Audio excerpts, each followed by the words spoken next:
Bowling, episode number 40. I'm John Conga. I'm Tony Rucco. And I'm Brian Hallstrom. Talk Bowling is proud to be bringing you the latest information from the bowling industry, bowling tips, and updates on the largest bowling internet website, bowlingball.com. Cannot believe it's been a month. One whole month. 1 whole month. Happy New Year. Yes, we're sorry that we didn't even give any warning beforehand. It just kind of, December was crazy.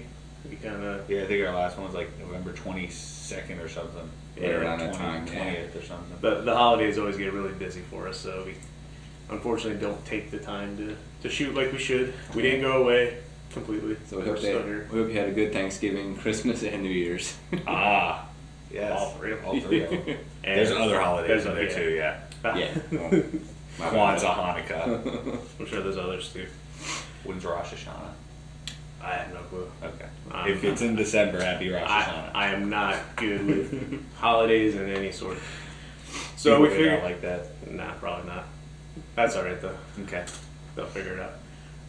We decided we're going to talk today. We've gone over a little bit on how to hook a bowling ball in the past, but we're going to get into a little more detail. Notice some comments being made on a article we just posted on bowlingball.com. So we thought we'd kind of get into it a little bit more in depth.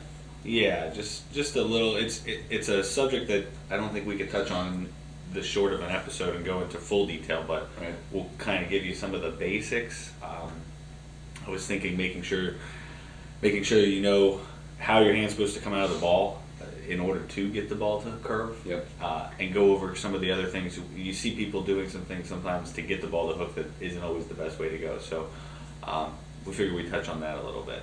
Right. The first and easiest way is to have a ball drilled fingertip. Yeah, it's going to be a lot easier to do to get the ball to hook when you're throwing a fingertip grip. When you throw a conventional grip, basically the way your hand comes out of the ball is your thumb gets out of it, and then the ball just comes off your fingers. There's really no friction Right. or no hesitation, so the ball's just going to get off your hand. When you go fingertip, after your thumb comes out, to get out of the fingers, there's a little bit of lifting motion that's needed. And that's Which- what helps create that roll. Right, which is what creates the roll, which is what gets your hand in the proper position to get the ball to start to hook a little bit. So that's going to be the best thing to start with. And people often don't realize that your thumb does come out before your fingers. There is that little hesitation in there. Yeah, Like yeah. you said. If you watch someone, even if you watch some of our videos, and if you can slow it down a little bit at the bottom, you can see that our thumb is out of the ball, and your fingers are kind of rolling up along the side of the ball. Right. Somebody made a comment on that article to give advice on how to practice throwing an underhand football or to throw a spiral underhand. You'll notice as you're coming through the ball, your thumb comes off and you kind of lift with your fingers to create the spiral. And it's kind of the same motion. Yeah, we always did. There was that one where you try and get the football up onto its point, kind of get it up onto the point quicker. Or you can take if you take a tennis ball, when you're getting the right release, when the tennis ball bounces, it should kick left. When you're getting the right spin on the ball. So that's a couple ways to practice it at home and get that feel. Doing that one, aren't you gonna kind of come up on the side a lot more? Yeah, you may. It's really meant to get your hand more this way, to get that feeling. It's always easier if you go too much and then kind of take it to an extreme and back off. Gotcha. When you put a 15 or 14 pound bowling ball in your hand, you're not going to be able to do as much as you are, obviously, with the tennis ball. Well, So if you've been watching our videos lately, you see I'm doing that quite a bit. I'm working on it. I've had comments of people asking me why I'm coming around the ball. I'm creating more spin. I don't like it. I'm trying to come out more behind the ball, and it just takes practice. I've been out for 6 weeks now. Yeah. Well, it's funny you mentioned the tennis ball. I've never actually tried a tennis ball, but I've done pool balls on the pool table. oh yeah, May not, the proprietary ball center may not like that. Marks on the pool table, but hey, it works. It'll work. That's right. And the other thing I thought we'd touch on real quick, because you see a lot of youngsters doing it, and even people that don't bowl all the time, is you'll see them out there with just two fingers in the ball. Yeah. So I thought maybe we could touch on that real quick. You will get a lot of hook on the ball, or more hook on the ball, but it's not always the best way to go. You will. The one thing you got to watch for, you got to keep your wrist behind the ball. I've seen people out there with house balls that are actually coming around the side. Right. That could cause a little bit of damage to your wrist, and that's not going to make the ball hook. That's going to cause the ball to spin down the lane. You can see the ball spinning, but it's not going to hook. So keeping the hand underneath the ball is going to make it hook. So the two-finger release, keeping it under it, will generate a little bit more power. Right. And there is a difference. Like you said, we'll try and there's a video out there, maybe we can get it, where it shows different degrees of axis tilt Yeah. and what that does to ball reaction.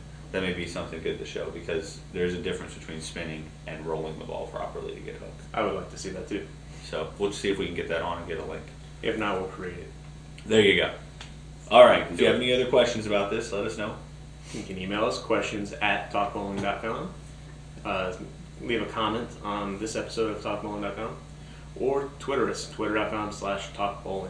Twitter us. Yes. Twitter us, tweet us, Yes. whatever. Whatever you say. All right. We have some questions from viewers. One of them actually kind of goes with what we were just talking about. Daniel K.